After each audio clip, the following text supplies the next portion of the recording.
Hello दोस्तों, कैसे हैं आप सब लोग। स्वागत है आपका मेरे YouTube channel the medical zone पर। दोस्तों आज हम बात करेंगे इम्यूनाइजेशन एंड वैक्सीनेशन के बारे में। ठीक है, सबसे पहले हम बात करते हैं कि व्हाट इज इम्यूनाइजेशन। तो इम्यूनाइजेशन क्या होता है? Development of immunity through the vaccination. Vaccination के थ्रू बॉडी के अंदर इम्यूनिटी को करना, डेवलप करना क्या कहलाता है? इम्यूनाइजेशन कहलाता है। ठीक है, नेक्स्ट हम बात करते हैं, आपके सामने बड़ा है वैक्सीनेशन। तो आप पूछेंगे वैक्सीनेशन क्या होता है? वैक्सीनेशन की बात करेंगे। वैक्सीनेशन क्या होता है? Is the process of administrating vaccine into the body. हमारी बॉडी के अंदर जो भी वैक्सीन को एडमिनिस्ट्रेट किया जाता है उसकी प्रोसेस को हम क्या बोलते हैं? एडमिनिस्ट्रेटिंग वैक्सीनेशन बोलते हैं। ठीक है, इसकी अदर डेफिनेशन है जो मैं आपको प्रीफर करूंगा कि एग्जाम में ये लिखा है। ठीक है, नेक्स्ट डेफिनेशन क्या है? It is a process of administrating live but attenuate killed and toxic pathogen in human body. Vaccination में ये डेफिनेशन कहना क्या चाहती है? It is a process of administrating. ये एडमिनिस्ट्रेटिंग ऐसी प्रोसेस है जिसके अंदर live but attenuate pathogen. Live attenuate pathogen का मतलब असल में ये होगा कि लाइव मतलब जीवित, बट अटेनुएट का मीन नीचे लिखा हुआ है, decrease the virulence power of pathogen. Attenuation means होता है कि किसी भी पैथोजन की वाइवलेंस पावर क्या करना, डिक्रीज करना। अब आप पूछेंगे वाइवलेंस पावर क्या होती है? तो वाइवलेंस पावर होती है कैपेसिटी ऑफ कोज डिजीज, मतलब किसी भी पैथोजन की वाइवलेंस पावर होती है जिसके द्वारा क्या करता है, किसी डिजीज को कोज करता है। उसको हम कम कर देंगे तो वो डिजीज को कोज नहीं करेगा। ठीक है, तो इसका मतलब है it is a process of administrating live but attenuate, मतलब जीवित है पर उनके अंदर वो कैपेसिटी नहीं है कि वो डिजीज को कोज कर सकते हैं। इसलिए हम लाइव डालेंगे, लाइव कोई पैथोजन हम बॉडी के अंदर एडमिनिस्ट्रेट करेंगे और अगर वापस कोई डिजीज हमारी बॉडी के अंदर आई तो उस डिजीज के साथ क्या करेगा, उस डिजीज का सामना करेगा और हमारी बॉडी में किसी प्रकार की बीमारी को क्रिएट करने का कोई भी पॉसिबिलिटी नहीं रहेगा। ठीक है, तो ये हो गया लाइव बट अटेनुएट किल्ड, मतलब उसी डिजीज के किल्ड जो पैथोजन है उनको बॉडी के अंदर एडमिनिस्ट्रेट किया जाता है, या टॉक्सिक पैथोजन होते हैं उसी डिजीज के, उनको बॉडी के अंदर क्या जाता है, एडमिनिस्ट्रेशन किया जाता है through the development of immunity. ठीक है, आया समझ में इम्यूनाइजेशन क्या होता है, वैक्सीनेशन क्या होता है। और वैक्सीनेशन के अंदर कुछ अदर नेक्स्ट डेफिनेशन है, उसमें एक बड़ा एटेनुएशन के बारे में आपस में आ गया क्या है कि वेवलेंस पावर क्या है, डिक्रीज करना। वापस वेवलेंस पावर क्या होती है? वेवलेंस पावर होती है किसी भी पैथोजन के द्वारा किसी डिजीज को कोज करने की कैपेसिटी को क्या बोलते हैं? वेवलेंस पावर बोलते हैं। अब नेक्स्ट हम बात करेंगे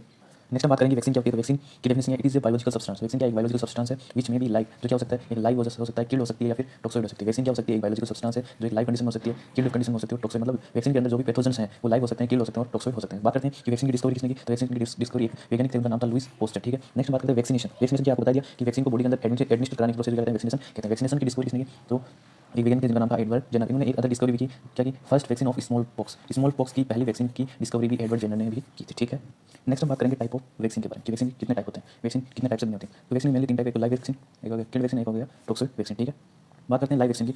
तो लाइव वैक्सीन के अंदर हम दो टाइप लेंगे, एक तो लाइव वायरल और एक लाइव बैक्टीरियल। भाई लाइव वायरल के थ्रू कौन सी डिजीज की वैक्सीन बनी होती है, लाइव बैक्टीरियल के थ्रू कौन सी डिजीज की वैक्सीन बनी होती है। बात करते हैं लाइव वायरल में, एक तो rotavirus, chicken pox, oral polio vaccine, yellow fever, measles, mumps और रूबेला, ये सारी की सारी डिजीज की वैक्सीन होती है जो लाइव वायरल के थ्रू बनी होती है। मतलब इनके इन वैक्सीन के अंदर जो भी वायरल है वो क्या होता है, लाइव जीवित होता है। ठीक है, और एक लाइव बैक्टीरियल होता है। इनके अंदर कौन सी डिजीज की लाइव बैक्टीरियल के थ्रू वैक्सीन बनी होती है? एक तो बीसीजी का हो गया और एक टाइफाइड। इन दो डिजीज की वैक्सीन होती है वो लाइव बैक्टीरियल, मतलब जीवित बैक्टीरिया के थ्रू बनी होती है। ठीक है, नेक्स्ट हम बात करते हैं सेकंड टाइप हो गया इसका किल्ड वैक्सीन। किल्ड वैक्सीन के दो हो गए फिर टाइप, किल्ड वायरल और किल्ड बैक्टीरियल। अब किल्ड वायरल के अंदर कौन सी डिजीज की वैक्सीन जो किल्ड वायरल की बनी होती है? तो बात करते हैं तो रेबीज हो गया, साल्क, आईपी मतलब हो गया इनएक्टिवेटेड पोलियो वैक्सीन। ठीक है, फिर नेक्स्ट हो गया इन्फ्लुएंजा, फिर नेक्स्ट हो गया जापानीज इंसेफेलिटिस। इन सारी डिजीज की वैक्सीन होती है वो किल्ड वायरल के थ्रू बनी होती है। ठीक है, हम बात करते हैं किल्ड बैक्टीरियल की। तो इसके अंदर टाइफाइड का कौन सा type? Typhoid um, cholera, plague and pertussis, इन डिजीज की वैक्सीन किल्ड बैक्टीरियल के थ्रू बनी होती है। नेक्स्ट टाइप बात करते हैं टॉक्सोइड। टॉक्सोइड के अंदर क्या होता है कि जो टॉक्सिन किसी भी डिजीज, किसी भी वायरस का टॉक्सोइड होता है उसका हम यूज करके वैक्सीन तैयार करते हैं। इसके दो ही बनी होती है, तो टिटनस टॉक्सोइड और एक डिप्थीरिया टॉक्सोइड। ठीक है, और इनके ट्रिक याद करने को बता दूं, लाइव वायरल का है वैसे रामू चाचा और ये मोहन मुझे रुलाता है, ये राहुल लाइव वायरल का है। मैं आगे नेक्स्ट वीडियो में आपको बता दूंगा। तो वीडियो कैसी लगी, अच्छी लगी लाइक कमेंट कर देना, चैनल को सब्सक्राइब करना। मिलते हैं नेक्स्ट वीडियो में, तब तक के लिए जय हिंद जय भारत। तो दोस्तों नेक्स्ट हम बात करेंगे हिस्ट्री ऑफ इम्यूनाइजेशन की। इम्यूनाइजेशन की हिस्ट्री क्या है? तो बात करते हैं सबसे पहले कि डब्ल्यूएचओ इनिशिएटेड ईपीआई की, डब्ल्यूएचओ ने इम्यूनाइजेशन के लिए प्रोग्राम स्टार्ट किया जिसे बोलते हैं ईपीआई, मतलब exponent programme for immunisation. Exponent programme for immunisation कब किया गया? चलो 1974 में डब्ल्यूएचओ ने इनिशिएट किया गया। ठीक है, इंडिया एडोप्ट इन 1978। यही प्रोग्राम इंडिया ने 1978 के अंदर लागू किया या फिर एडोप्ट किया। उस टाइम इंडिया के पास 6 डोज थे। कितने से? 6 डोज थे।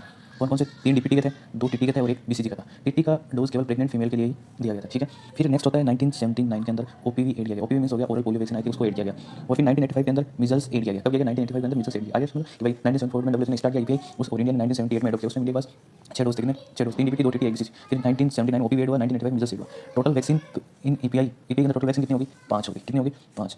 कितनी होगी? 5। कौन सी? डीपीटी, टीटी, बीसीजी, ओपीवी और मीजल्स। ठीक है, टोटल वैक्सीन प्रिवेंटल डिजीज की, भाई डिजीज कितनी डिजीज जिनको वैक्सीन के द्वारा प्रिवेंट किया जा सकता था वो कौन कौन सी थी? वो टोटल 6 डिजीज थी। कौन कौन सी थी? 6 डिजीज। कौन कौन सी? आप याद रखते हैं डीपीटी, एमपीटी। डीपीटी का मतलब डी का हो गया डिप्थीरिया, पी का पर्टूसिस, टी का हो गया टिटनस। ठीक है, एमपीटी में एम का हो गया मीजल्स, पी का हो गया पोलियो और टी का हो गया ट्यूबरकुलोसिस। ठीक है, अब हम नेक्स्ट बात करते हैं कि कुछ टाइम बाद ईपीआई का रीनेम करके उसको यूआईपी करा गया। ईपीआई मतलब हो गया एक्सपोनेंट प्रोग्राम फॉर इम्यूनाइजेशन, उसका रीनेम किया गया, उसको दूसरा नाम दिया गया। क्या दिया गया? Universal immunisation programme. कब दिया गया? 19 नवंबर 1985 के अंदर। ये शॉर्ट क्वेश्चन आपको पूछ लेंगे एग्जाम में कि यूआईपी कब लागू किया गया? 19 नवंबर 1985। क्यों किया गया? Memory of life Indira Gandhi. Indira Gandhi की याद के लिए ईपीआई का रीनेम करके यूआईपी रखा गया। इस यूआईपी के अंदर टोटल 12 प्रिवेंटेबल डिजीज वैक्सीन थी। कौन कौन सी थी? आपको याद करना है डीपीटी, एमएमआर, एचपीजी। ठीक है, आपको ट्रिक बताता हूँ। डीपीटी का डबल एमएमआर, डीपीटी का मतलब 2 बार डीपीटी में, डीपीटी का डबल एमएमआर, हिंदुस्तान पेट्रोलियम जिंदाबाद। ठीक है, अब इसका नाम है डी का diphtheria, pertussis, tetanus, diarrhoea, polio, tuberculosis. ठीक है, measles, mumps, rubella, hepatitis B, PCV, numerical conjugated vaccine होता है पीसीवी, और एक होता है जापानीज इंसेफेलिटिस। तो दोस्तों ये था हिस्ट्री ऑफ इम्यूनाइजेशन। वीडियो कैसा लगा? अच्छा लगा तो लाइक से कमेंट कर देना और चैनल को सब्सक्राइब कर देना। मिलते हैं नेक्स्ट वीडियो में, तब तक के लिए जय हिंद जय भारत।